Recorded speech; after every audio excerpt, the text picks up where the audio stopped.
Assalamualaikum warahmatullahi wabarakatuh. Selamat hadirin dan hadirat jamaah salat subuh Masjid Darussalam Kota Wisata yang kami hormati.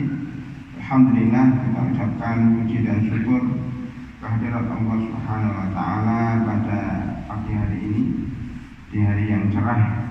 Kita kembali bersama-sama hadir di masjid ini melaksanakan sholat subuh berjamaah. Mudah-mudahan kita ke masjid ini mendapatkan ridho dari Allah Subhanahu wa taala. Amin ya rabbal alamin. Sebagaimana biasa, kajian kita adalah kajian kitab Minhajul Muslim, bab atau kitab al-ibadah, pasal yang ketiga, fil wudu. Kemarin kita usulkan bahwa jamaah mempunyai kitab ini baik yang berbahasa Arab maupun yang berbahasa Indonesia supaya bisa mengikutinya lebih seksama, ya, lebih maksimal kalau ada bukunya. Dan kajian kita adalah kajian urut, seperti seakan-akan kita sedang kuliah, ya, di kampus perguruan tinggi, namanya perguruan tinggi Darussalam, tetapi nggak ada ujiannya. Itu masalah. Kalau ada ujiannya lagi itu bagus. Ada ujiannya, ada sertifikat, minimal ada sertifikat pernah mengikuti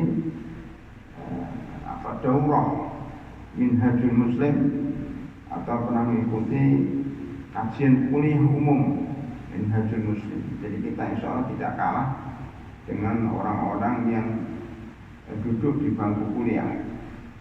Dan ini lebih lebih islami, ya, karena kajiannya di masjid dan bukunya bahasa Arab. Masya Allah.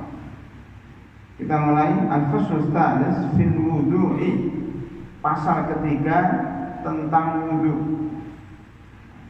Wa fihi arba'u mawad, di dalamnya ada 4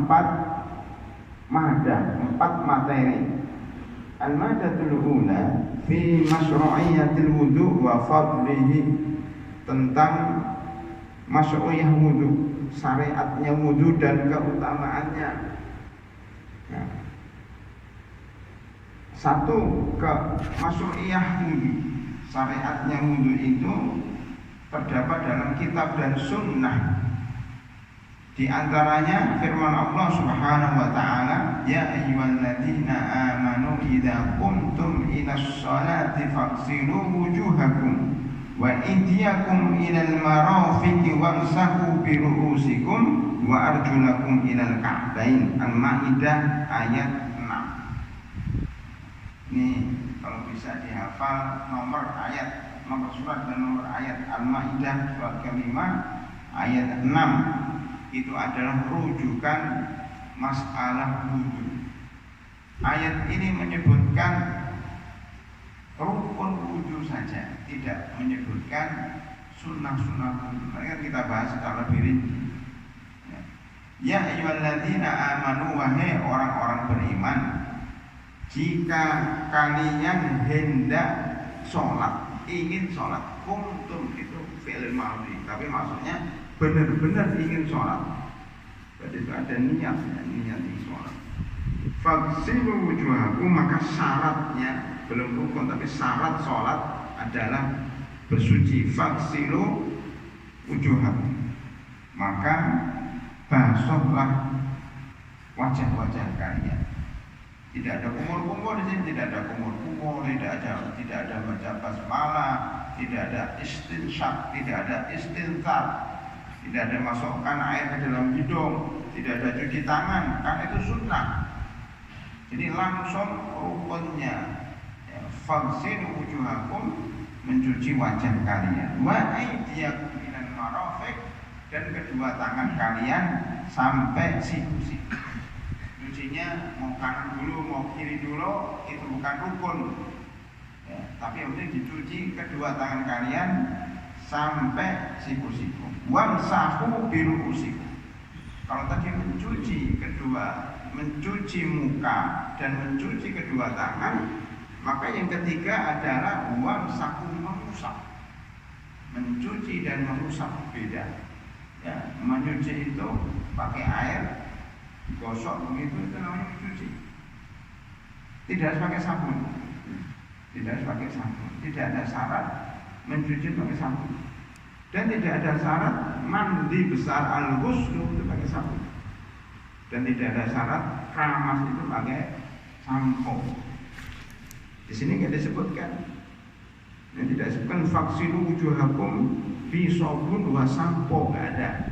Makanya faksilu dengan apa saja? Faksilu wujuhakum wa aydiyakum ilal marafiq wamsahu. Masaka, mengusap. Mengusap itu sekedar diusap. Yang penting ada airnya, diusap. Nggak usah diginikan gini kita menyuci. Kita cuma diusap.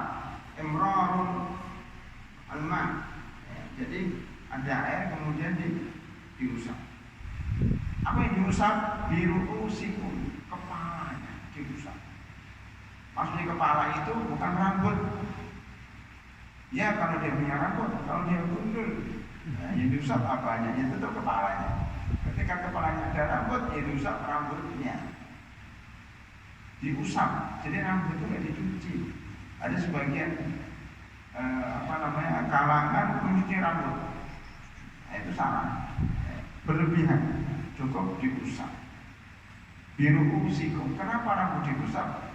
Barangkali pada zaman dahulu rambut orang itu macam-macam, ada yang gondrong, ada yang tipis, ada yang jadi memudahkan seorang muslim untuk melaksanakan perintah Allah. Bayangkan kalau rambutnya dicuci, sangat repot. Bagaimana rambutnya kalau yang panjang, repot. Makanya cukup wamsahu biru'usikum. Biru'usikum itu ada yang mengatakan tabghili ya, untuk sebagian. Para ulama khilaf. Jadi subhanallah, para ulama itu berbeda pendapat, bukan nggak ada dalil. Mereka itu berbeda pendapat karena memang Al-Qur'annya berpotensi dipahami berbeda. Biru'usikum dengan kepala Anda. Makanya ada yang mengatakan biba diru'usikum, seperti madzhab Syafi'i mamanya, cukup kalian mengusap sebagian kepala kalian. Nah, sebagian sendiri mereka berbeda pendapat antara Hanafiyah dengan Syafi'iyah umpamanya, mengusap kalau Syafi'iyah minimal. Nah, ya yang harus diperhatikan ini minimal, bukan maksimal, bukan ideal, tapi minimalis. Jadi kalau mazhab minimalis yang penting sah, yaitu apa minimalnya 3 rambut. Makanya ada sebagian yang salah memahami mazhab Syafi'i, sehingga kalau wudu jangan dipegang. Itu bukan mazhab Syafi'i. Mazhab Syafi'i itu sempurna. Cuman kalau ada udur, kalau lagi tergesa-gesa, kalau nggak ada air, kalau dia ya mungkin kepengen cuma sedikit, ya sah, minimal 3 rambut kena. Bukan itu yang harus dilakukan, tapi itu dalam keadaan nggak bisa maksimal, maka minimal 3 rambut. Mazhab Hanafi umpamanya minimal 1/4 kepala, 1/4 kepala, dan banyak pendapat-pendapat lainnya. Bahkan ada yang mengatakan yang penting kena rambut, karena namanya yamsahu bi ra'sil yatim, ya, mengusap kepala anak yatim. Jadi kita disunahkan untuk mengusap kepala anak yatim. Bukan berarti anak yatim ada terus diusap, gitu enggak. Jadi maksudnya diperhatikan keadaan anak yatim dengan bahasa mengusap kepala anak yatim. Kalau kita mengusap anak, itu pasti diusap kepalanya. Tidak semuanya diusap begitu. Ya, tapi sekenanya itu dianggap 1/4 kepala sebesar telapak tangan kita. Ya, itu mazhab Syafi'i dan mazhab Hanafi itu tabain sebagian. Ada yang mengatakan biru'usikum, yaitu mengusap dengan seluruh kepala. Biasanya ini mazhab Hanabilah, harus kepalanya harus sempurna. semua kepala. Karena di sini bukan kepalanya, tapi ya wamsahu biru, suku mengusap dengan seluruh kepala. Ya. Bi ini bak, ya bak di dalam Al-Quran itu ada manfaatnya. Tidak ada satu huruf pun dalam Al-Quran tidak ada bermanfaat. Bi itu bermanfaat. Terus wa arjulakum, nah, ini menarik. Jadi tidak dibaca wa arjulikum. Ini pentingnya kita baca Al-Quran sesuai dengan apa yang ada di dalam Al-Quran. Tidak boleh salah harokat, karena kadang salah harokat merubah makna. Kalau kita baca wamsahu biru'usikum wa arjulikum, nah itu salah. Walaupun sebagian ahli tafsir atau sebagian ulama membolehkan membaca wamsahu biru'usikum wa arjulikum, tapi itu syadz. Yang jumhur ulama mengatakan wamsahu biru'usikum wa arjulakum, bukan wa arjulikum. Itu seperti kalau seseorang baca surat Fatir ayat 28 itu innama yakhsyallaha min ibadihi ulama'u. Itu yang benar. Tapi kalau ada orang salah baca innama yakhsyallahu min ibadihi ulama, salah kaprah. Sesungguhnya Allah takut sama ulama. Padahal yang benar sesungguhnya yang takut kepada Allah hanya ulama. Ulama fa'il, Allah maf'ul. Itu juga begitu.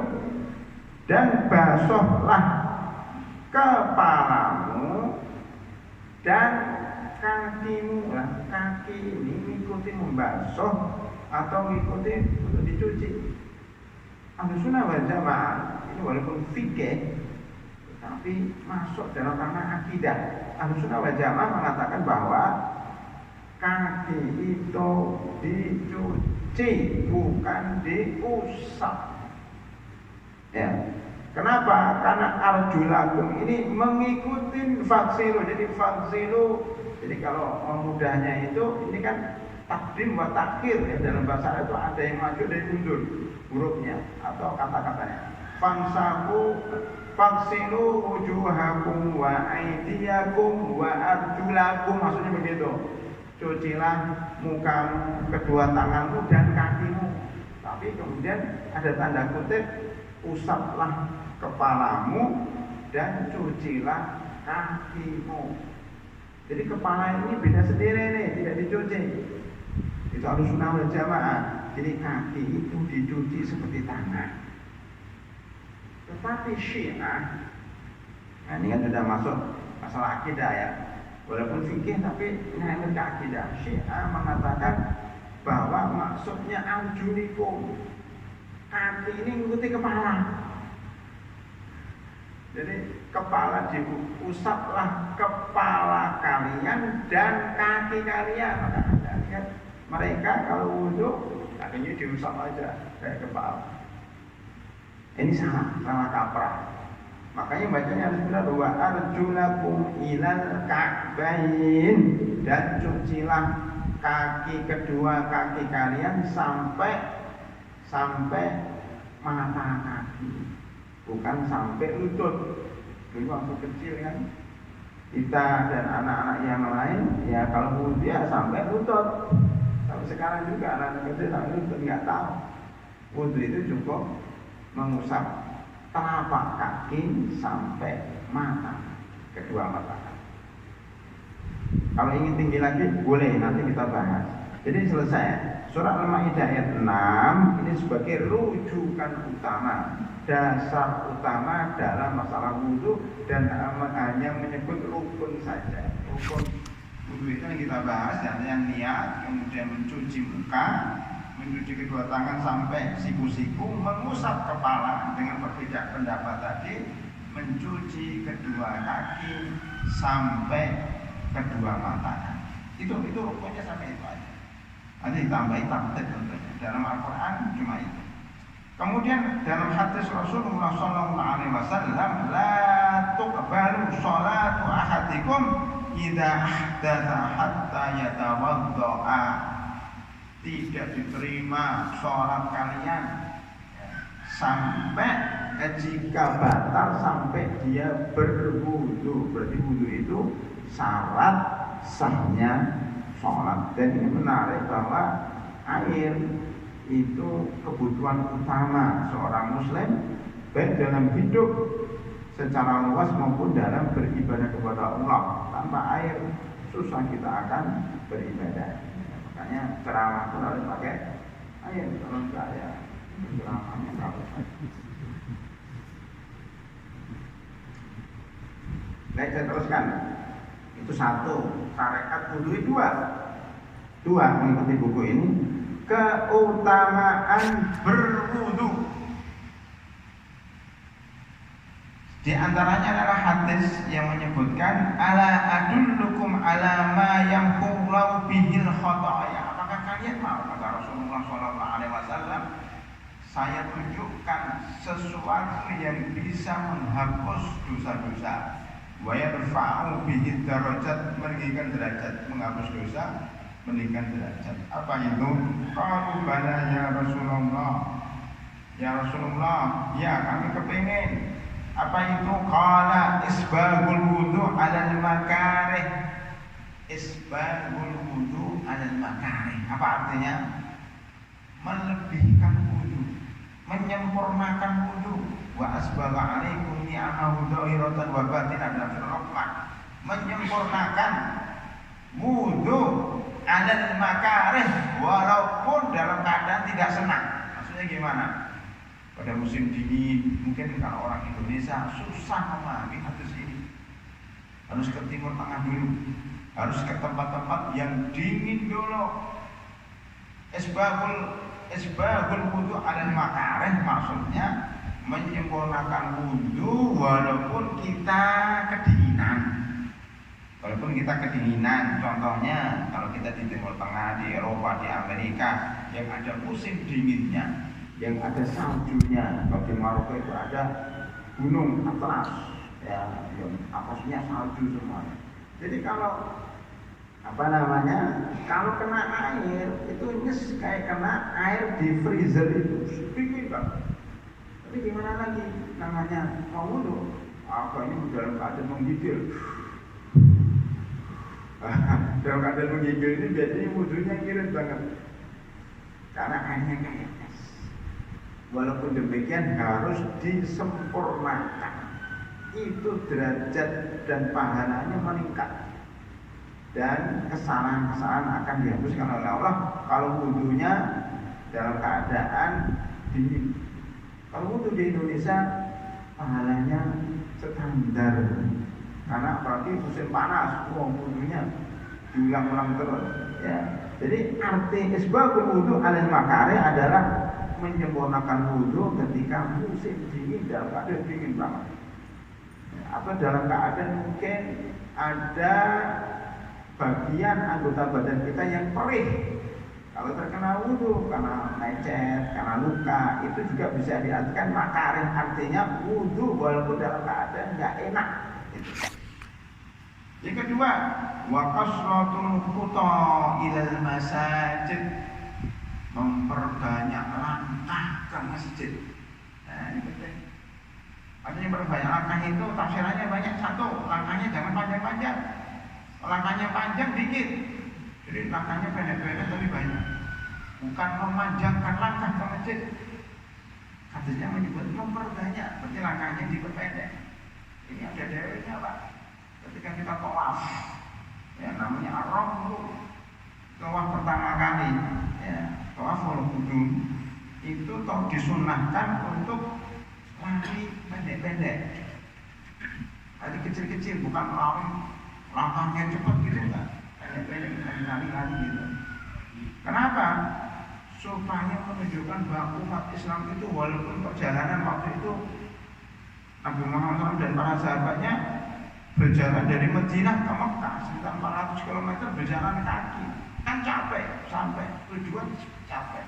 Kalau kita tawafnya dalam keadaan jalannya ya kayak orang capek, itu orang Quraisy yang penunggu Ka'bah waktu itu melihat umat Islam lemes, umat Islam nggak semangat, umat Islam orangnya tidak semangat, ya, tidak kuat. Makanya disunahkan untuk lari-lari kecil supaya kelihatan bisa kuat walaupun sudah menempuh 400 km. Makanya kain ihramnya itu ditutup di sebelah kiri, dibuka sebelah kanan, tengahnya itu biar kelihatan lengan. Lengannya kelihatan orang-orang kafir Quraisy yang lagi melihat orang Islam tawaf. Lengannya kuat-kuat sambil lari. Nah, itu namanya ramlu. Ada lari kecil-kecil. Ya. Ya, ini disunahkan kasratul khuta ilal masajid, memperbanyak langkah. Memperbanyak langkah. Yang kedua bisa dengan cara muter. Ya, makanya rumah kita dekat itu muter aja masjid. Nah, baru masuk ke pintu utama masjid. Jadi yang rumahnya di kota wisata buka dulu baru masjid. Itu memperbanyak langkah. Atau ke masjid yang jauh. Seperti saya pagi ini, mungkin saya nggak tahu, mungkin saya paling jauh di antara jamaah. Ya, rumahnya di Sorong sini. Jauh di kampung sawah, ya di Warna. Jadi dari sini sudah setengah jam naik mobil. Maksudnya tadi kepengen jalan kaki. Tapi saya pikir kalau jalan kaki sampainya kapan? Sampai sini sudah selesai kajian jam 6:30. Daripada terlambat, terpaksa naik mobil, terpaksa ya. Tapi masuk di dalamnya kasratul khuta. Seandainya kita tidak jalan kaki, minimal bannya yang menggelinding. Semakin banyak ban yang menggelinding, semakin banyak pahalanya. Bagaimana cara ngitungnya? Kan ada ya hitungan ban menggelinding berapa kilometer. Nah, itu juga masuk dalam kategori wa kasratul khuta dan masajid, perbanyak melangkah kaki ke masjid. Wa intidarus sholat ba'da sholat, dan menunggu antara sholat dengan sholat. Ya umpamanya maghrib ke masjid, nggak usah pulang dulu, menunggu sampai isya. Permasalahannya sekarang ini lebih afdal mana? Kalau kita maghrib pulang datang lagi, atau maghrib nunggu sampai isya, sama-sama dapat pahala, Pak. Kalau menunggu sampai isya dapat pahala intidarus sholat ba'da sholat. Kalau kita pulang pergi dapat pahala banyak langkah. Ya paling baik nunggu sholat di masjid tapi muter-muter di situ. Itu digabung dua pahala. Intidarus sholat ba'da sholat fadzalikum ribat. Itulah ribat, kata Allah. Ribat itu biasanya disebut untuk orang yang menunggu di perbatasan. Ada wilayah Islam yang dijaga supaya tidak diserang orang-orang kafir. Makanya menunggu di situ perbatasan, itulah riba, pahalanya sangat besar. Kalau yang sekarang tentara-tentara yang ada di perbatasan itu sangat, ya kita sangat berjasa kepada keutuhan negara Indonesia. Kenapa? Kalau dia pergi sedikit itu masuk itu musuh-musuh. Nah, kalau Islam namanya riba, itu ya ayyuhalladzina amanu sabiru wasabiru warabitu. Akhir surat Ali Imran. Lah menunggu di masjid, menunggu dari sholat ke sholat itu sama pahalanya dengan orang yang menunggu di perbatasan. Itu keutamaan wudu, Pak ya. Yang kedua, idza tawadda'a abdul muslim abdul mu'min fa ghasala wajhahu kharajat min wajhihi kullu khati'atin nadhara ilaiha bi 'ainihi ma'al ma'. Apa artinya? Jika seorang dari kalian berwudu kemudian mencuci wajahnya, maka setiap kesalahan dosa itu keluar dari wajahnya. Atau dari mata, kalau dia matanya melihat yang maksiat umpamanya akan bersih dengan berwudu. Makanya orang berwudu itu biasanya wajahnya cerah, ada sinar. Nanti pada hari kiamat ya, anggota tubuh yang kena air wudu itu hari kiamat kan gelap, itu akan ada sinarnya kayak lampu, kayak mobil kalau di kegelapan begini kan kelihatan lampunya. Nanti lampunya itu keluar dari anggota wudu yang dibasuh dengan air. Nah itu hadisnya sahih semua ya, dalam hadis sahih Muslim. Wa idza ghasala yadayhi kharajat kullu khati'atin batasat yadahu. Dan kalau dia mengusap air atau mencuci tangan dengan wudu, maka kesalahannya akan keluar. Kesalahan ketika mukul orang, nyubit orang kan itu dosa itu. Nah itu dihapus dengan wudu dan seterusnya. Masya Allah, ini luar biasa. Selesai materi pertama, yaitu keutamaan wudu dan syariatnya wudu. Yang kedua, al-madah ats-tsaniyah, materi kedua adalah faraidul wudu wa sunanuhu wa makruhat. Faraidul wudu'i fi faraidul wudu'i wa sunanihi wa makruhatihi. Di dalam fardhu wudu, sunnahnya dan makruhnya, ada 3 langsung dibahas. Apa itu fardhu wudu? Apa itu sunnahnya? Apa makruhnya? 3 ya. 1.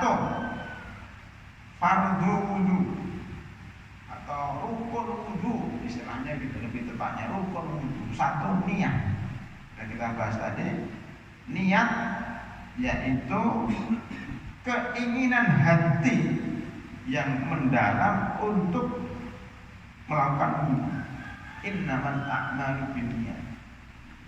Makanya Imam Nawawi di dalam buku Ad-Da'i Nawawiyah dan dalam kitab Al-Adhkar An-Nawawiyah menyebutkan bahwa hadis innamal a'malu binniyat yang diriwayatkan oleh Umar bin Khattab itu adalah hadis yang seharusnya diletakkan di setiap awal buku dan di setiap orang beribadah, karena ibadah itu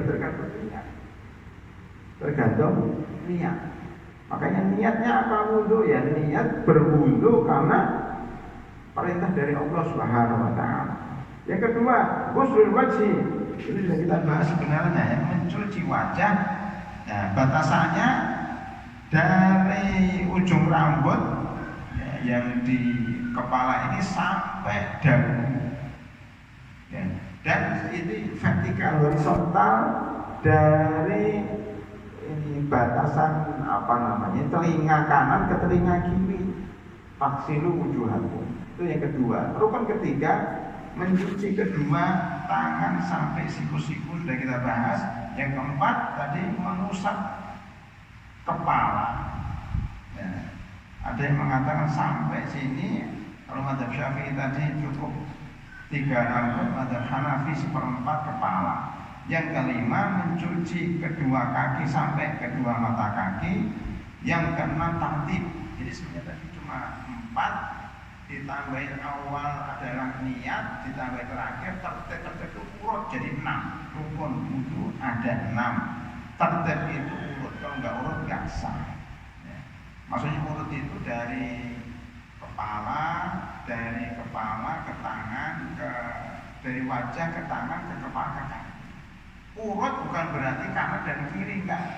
Kanan dan kiri itu tidak dianggap rukun. Mau kiri dulu juga sah, mau tak kanan dulu juga sah, mau bareng-bareng juga sah. Tidak masuk rukun. Ya.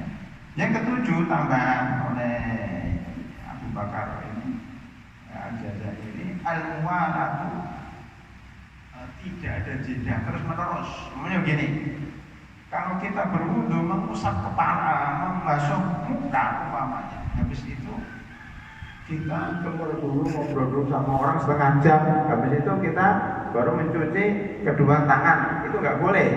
Tidak boleh ada jeda yang berarti. Kalau cuma ngobrol, insya Allah masih sah. Kalau cuma kerannya habis, pindah keran sampingnya atau ngambil air boleh. Tapi kalau di jeda dengan jeda yang panjang itu nggak sah. Kayak adzan itu harus urut. Hayya 'alas shalah, hayya 'alal falah. Tapi kalau diputus dengan pekerjaannya hayya 'alas shalah, manasin mobil dulu. Betul tadi pada mobil jual apa gitu, terus beli gorengan, terus datang lagi hayya 'alal falah, itu nggak sah. Tapi kalau hayya 'alas shalah, hayya 'alas shalah boleh, karena sekedar wudu juga boleh, karena cuma terputus sebentar. Jadi ada 7 Pak ya. Baik, yang Bab B, sunahnya apa? Sunahnya banyak. Pertama, atasmiyah, membaca basmalah. Ya, itu sunnah. Walaupun ada hadis ya, la wudu aliman lam yadhkur ismallah alaih. Tidak ada wudu. Madzhab Ahmad ini mengatakan tidak sah wudu kalau nggak baca basmalah.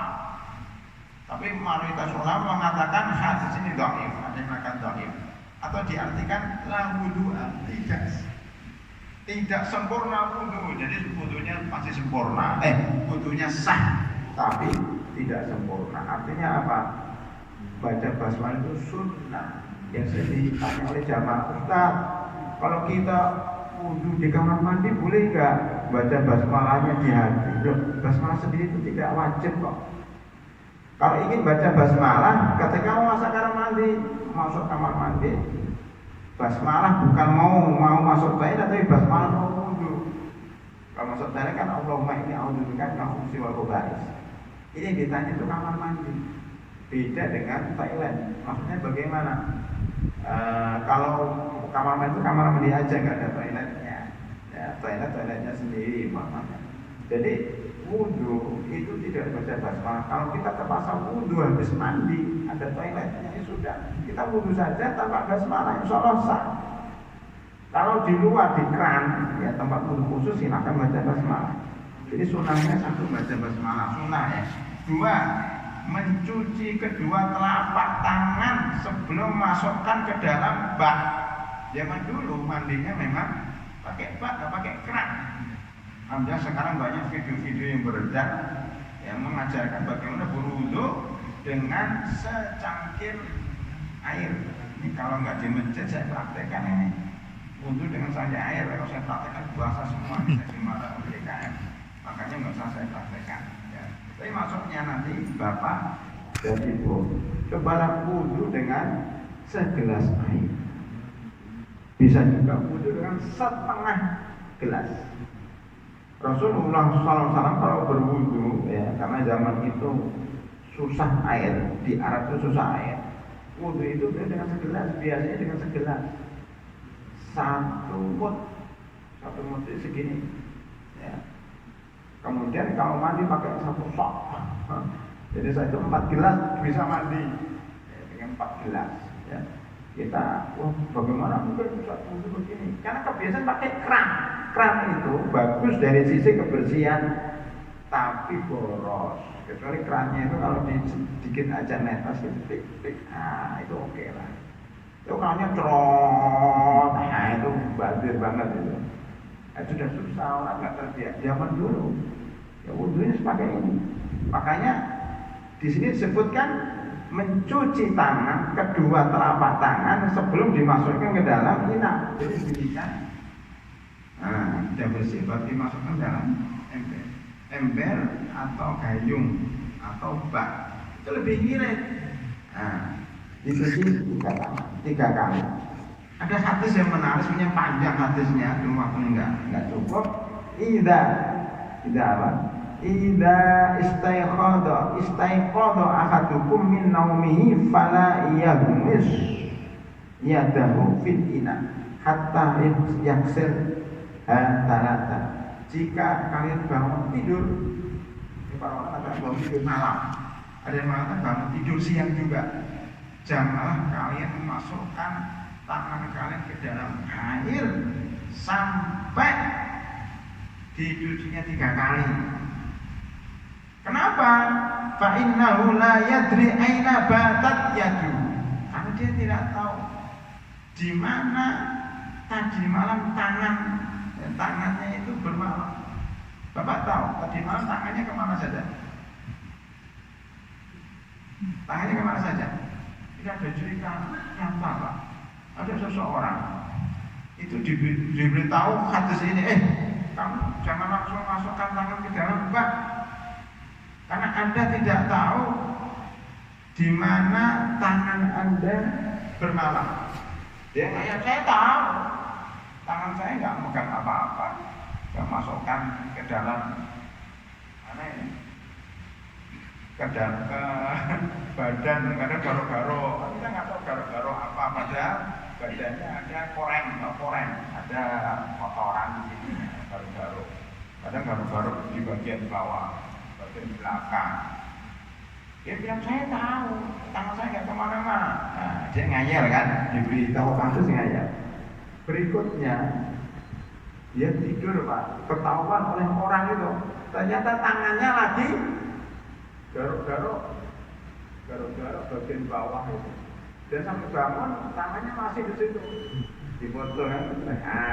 Ini makanya jangan ngeyel kalau diberitahu hadis itu, jangan ngeyel karena salah satu dari kalian tidak akan tahu di mana tangannya bermalam.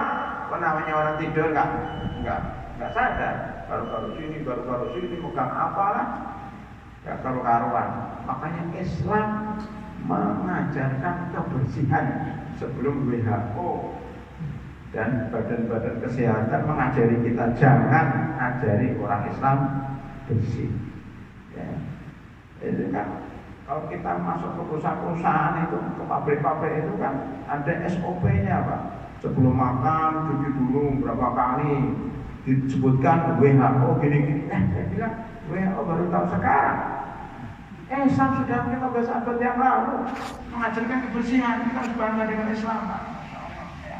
Hari ini orang banyak kena penyakit ya, kemudian Masya Allah ya, bersih-bersih, cuci tangan sebagainya. Ya, zaman dahulu kita harus ya mencuci tangan kita. Itu Pak ya. Yang sunnah yang kedua, membersihkan kedua tangan. Yang ketiga, siwak. Laula an asyqa ala ummati la amartum biswak ma'a kulli wudu. Ini menarik, di Timur Tengah itu banyak imam ulama yang siwakan sebelum sholat. Bahkan di Indonesia juga ada. Di sini ada siwak. Di Mesir juga banyak. Habis sholat, sallu sufufakum. Teruskan Pak. Ada siwak. Mana siwak? Pokoknya siwak itu ada. Ada sebagian kalangan, bukan Arab ya, mungkin Indonesia, mungkin Eropa dan sebagainya bilang, wah kok gitu sih caranya siwakan di depan jamaah. Ya ada yang mengatakan nggak enak, nggak pas. Ada juga yang agak bagus.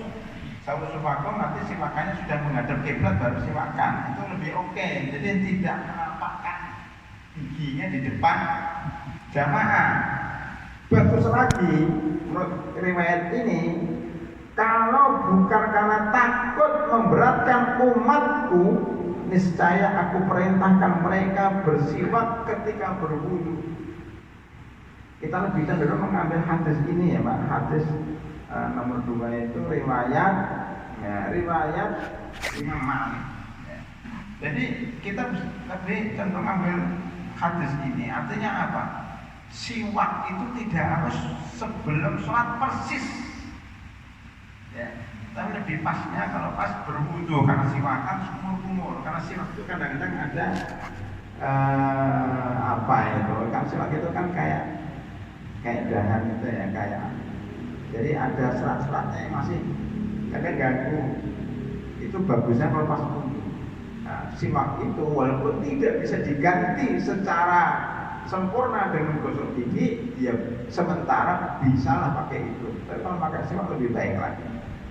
Jadi ini sunnahnya wudu, walaupun ada yang mengatakan sunnahnya sebelum sholat.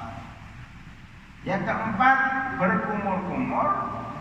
Yang kelima, memasukkan air ke hidung, namanya istinsak. Wal intisan mengeluarkan konon, memasukkan air ke hidung ya. Dan mengeluarkan ini termasuk cara untuk menyembuhkan dari berbagai macam penyakit. Karena ada satu kisah zaman modern, ada orang Islam yang kemudian sakit kepala, sakit macam-macam, nggak sembuh-sembuh sampai dia berobat ke luar negeri, ke orang Eropa.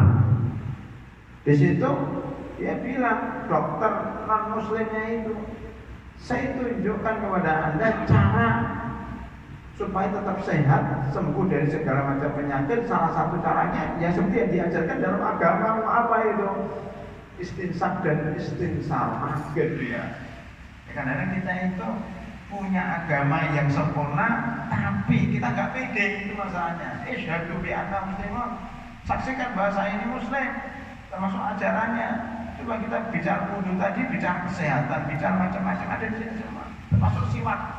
Dulu ada seorang tamu dari Al-Azhar, Syekh Al-Azhar, ya, itu umurnya 70 sekian tahun, 75 tahun, ke Indonesia, Pak. Giginya itu masih kuat, kayak anak muda, kuat banget, tidak ada yang bolong, tidak ada yang tangga, tidak ada, Masya Allah, kuat banget. Ternyata sejak kecil dia tidak pernah pakai gosok gigi, nggak pernah pakai Pepsodent, tidak pernah pakai apalah itu, pasta gigi, hanya pakai siwak. Sampai lupa itu pakai siwak. Memang sampai sekarang ya, belum ditemukan sesuatu yang bisa menggantikan siwak, walaupun odol cap siwak itu cuma capnya aja, mereknya aja. Beda dengan siwak asli, atau mungkin ada zat-zat siwak yang dimaksud dalam odol itu. Itu menunjukkan bahwa Islam mengajarkan suatu kesehatan dan siwak itu ada cairan yang bisa membunuh bakteri-bakteri yang ada dalam mulut kita. Luar biasa. Yang kedua ini, masukkan air ke hidung, karena di hidung ini setan sering cokol di sini malunya. Itu yang buat kita kadang-kadang pusing, pilek, apa penyakit apa hidung itu apa? Ya. Nah itu pusing kadang-kadang dimasukkan sini supaya setannya kabur, sehat ya secara jasmani dan rohani.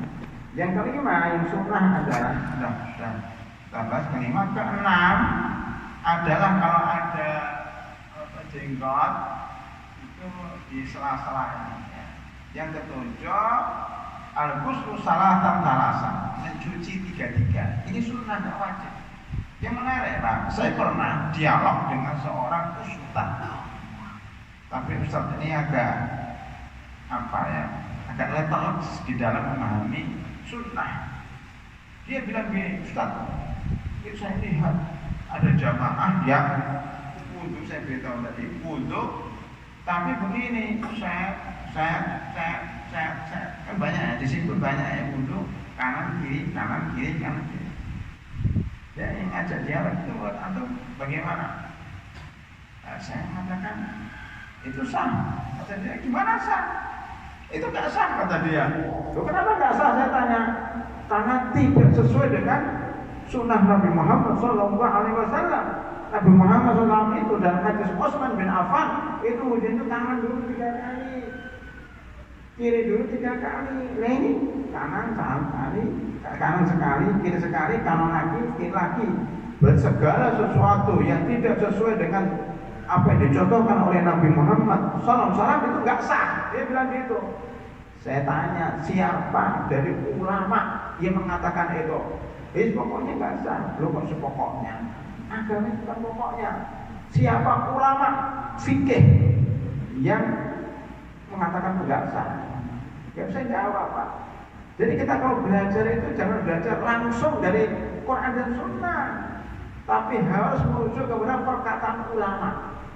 Maka para ulama menjelaskan ternyata mendahulukan tangan kanan atas tangan kiri itu sunnah. Makanya seandainya ada yang kanan kiri atau kiri dulu baru kanan, sah. Saya belum pernah membaca satu buku pun yang mengatakan bahwa kalau mendahulukan tangan kiri baru tangan kanan atau dibolak-balik itu nggak sah, nggak ada. Termasuk ini, saya Abu Bakar Jazairi ini mengatakan itu sunnah. Termasuk mencuci 3 kali sunnah. Memang hadis Utsman bin Affan 3 kali. Tapi kalau orang mencuci sekali saja sah. Ini penting kita belajar di para ulama. Jangan langsung ke hadis. Hadis itu perlu sarah para ulama. Para ulama dari ulama sebelumnya, dari sahabat. Begitu ya. Sahabat dari Rasulullah SAW. Begitu cara belajar. Ya. Supaya tidak salah di dalam memfatwakan. Ya. Yang ke-8 sunnahnya mengusap 2 telinga. Ini kata beliau sunnah. Sebagaimana juga kata sunnah. Jadi kalau nggak mengusap telinga juga nggak apa-apa. Sebagian ulama, mungkin ada sebagian ulama mengatakan itu wajib. Tapi kalau rukun tidak, rukun tidak ada. Ada yang mengatakan telinga ini bagian dari kepala. Kalau telinga bagian dari kepala, maka kan rukun. Sehingga kalau lagi mengusap begini, mengusap kepala sekalian telinga.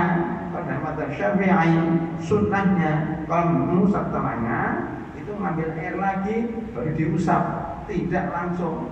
Nah, itu rincian, terinci sekali dalam buku-buku mazhab. Ya, nah di sini kan ringkas ini. Jadi termasuk yang sunnah adalah mengusap telinga. Tambahan lagi Pak, mirip dengan telinga adalah hidung. Sama-sama daging Pak. Tapi daging di dalam tubuh kita beda-beda hukumnya. Nah kita bahas.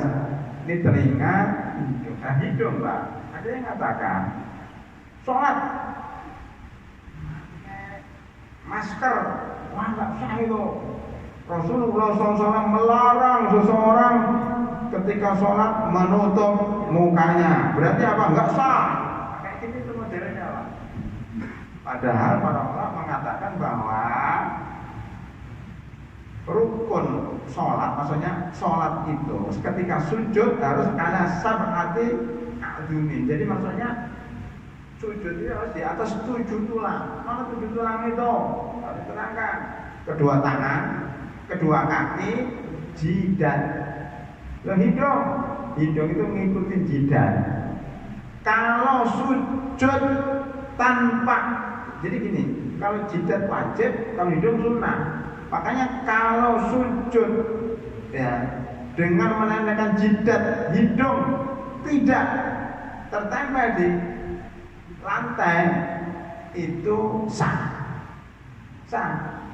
Tapi kalau sujud hidungnya nempel, jidatnya nggak nempel nggak sah.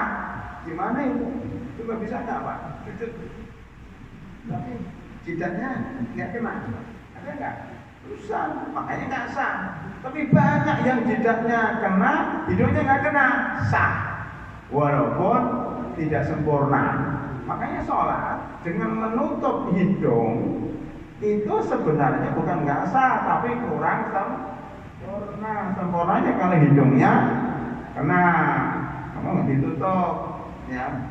Kemudian mulutnya juga kena. Hanya saja kalau musim pandemi karena menjaga dari virus maka dibolehkan karena ada kepentingan. Yang makro itu kalau nggak ada kepentingan, nggak ada virus, nggak ada apa ditutup. Nah itu makro. Tapi kalau kita ada musim pandemi supaya nggak menular, nggak apa-apa ditutup. Nah begitu.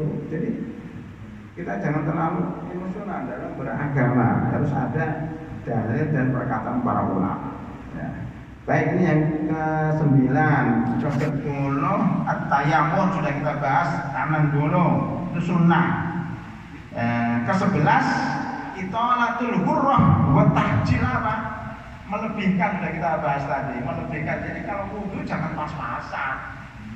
Mencuci tangan sampai siku-siku, pas siku-siku banget. Gimana Bapak? Mohon maaf saya juga. Bagaimana Bapak mencuci tangan dipaskan? Kamu ikutin hukum saja. Seret dipaskan. Hukumnya di mana? Dipas. Ya nggak bisa. Pasti dilebihkan sedikit. Orang mengatakan malayatimul wajibu illa bihi fahuwa wajib. Segala sesuatu yang wajib kalau tampaknya, segala sesuatu yang wajib tidak bisa dilaksanakan tampaknya maka itu wajib, termasuk melebihkan sedikit itu wajib. Bapak bisa nggak mengusap kepala tanpa kena jidat? Gimana? Ya bisa, kena dikit. Ini kena dikit, berarti kena dikit itu walaupun aslinya nggak wajib jadi wajib. Karena nggak mungkin kita ngepasin. Nah makanya kemudian itu pun kalau bisa agak dipanjangkan dikit, ini juga akan dipanjangkan dikit, termasuk tadi saya katakan kalau di pergelangan mata kaki dinaikkan dikit. Tapi jangan siku-siku. Ada yang mengatakan kalau nyuci sampai sini, nah, itu berlebihan. Sini sampai sini berlebihan juga dikit aja Pak. Memang ada, nanti sudah saya sebutkan tadi pada hari kiamat, ya, nanti umat Islam akan bercahaya dari anggota badan. Ya. Saya kira itu sunnah-sunnahnya. Kemudian setelah wudu membaca sering dilupakan oleh jamaah, asyhadu an la ilaha illallah wahdahu la syarika lah wa asyhadu anna Muhammadan abduhu wa rasuluh. Allahumma ja'alni minat tawwabina wa ja'alni minal mutatahhirin. Itu doa. Yang menarik menggabungkan antara bersih dan taubat. Namanya yuhibbut tawwabina wa yuhibbul mutatahhirin, soal Baqarah 222. Kenapa? Membersihkan, sesungguhnya Allah mencintai orang yang suka membersihkan dan mencintai orang yang taubat, penggabungan dua, lahir dan batin. Orang yang selalu membersihkan diri itu namanya bersih lahir, dengan wudu, dengan mandi, dengan cuci.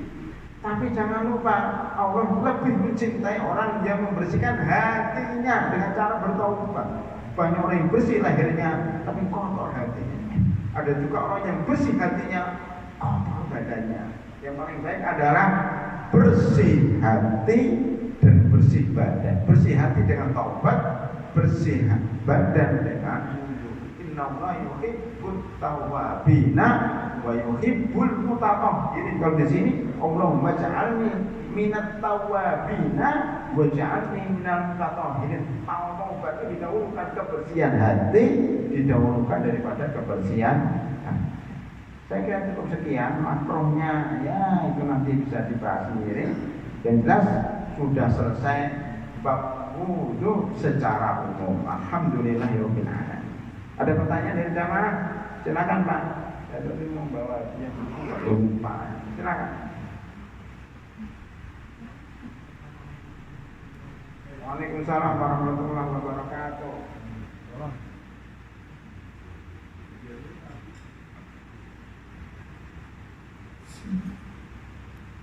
Assalamualaikum warahmatullahi wabarakatuh. Waalaikumsalam. Alhamdulillah, jazakallahu khairan. Pembahasan yang sangat penting tentang wudu. Ada sebuah hadis di dalam kitab Muslim disebutkan bahwa wudu syatrul iman. Jadi wudu itu separuh dari iman. Itu syatrul iman, ya. Jadi tolong ini pentingnya wudu ini, ya. Bagaimana bayan atau penjelasan hadis ini. Baik, makasih Pak. Ini hampir sama yang baru saya jelaskan. Al-wudu syatrul iman. Wudu itu setengah iman. Karena iman itu ada dua Pak, kebersihan lahir dan kebersihan batin. Lah wudu itu kebersihan lahir, tinggal kita menyempurnakan kebersihan batin. Jadi setengah sudah ini. Innallaha yuhibbul al-mutatahhirin, setengah. Orang setengahnya apa? Innallaha yuhibbut tawwabin. Jadi satrul iman berarti kebersihan badan sudah selesai. Tinggal kebersihan hati yang setengahnya. Hampir sama Pak tadi Pak.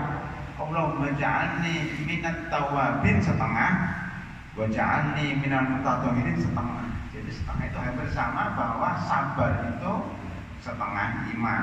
Apa setengahnya? Syukur. Jadi syukur ketika dapat nikmat, setengah sabar ketika dapat musibah. Saya kira itu penjelasannya. Wallahu a'lam bishawab. Ya, ada yang lain? Silakan. Waalaikumsalam warahmatullahi wabarakatuh.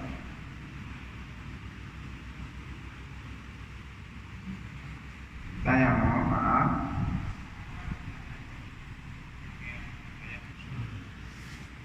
Oh ya, tayamum itu badal dari wudu atau mandi. Jika tidak ada air, maka tayamum. Nah, itu penjelasan sendiri Pak. Tapi aslinya itu wudu ada air. Kalau nggak ada tayamum, tayamum lebih mudah. Walaupun dia junub, tayamum cuma apa? Mengusap kepala dan tangan. Tidak perlu mengusap wajah dan tangan. Tidak perlu mengusap kepala, tidak perlu mengusap kaki. Menunjukkan bahwa tayamum itu tidak ideal. Maksud tadi mestinya mandi junub seluruh badannya harus kena. Maksud cuma kepala, tangan dan wajah yang harus kena. Maka dulu para sahabat, salah satunya Ammar bin Yasir, ketika dia junub nggak ada air, dia gulung-gulung kayak kucing gulung-gulung itu. begitu. Kata Rasulullah, caranya cukup kalian ya menaruh tangan di di pasir atau di atas tanah mana saja, ini juga ada.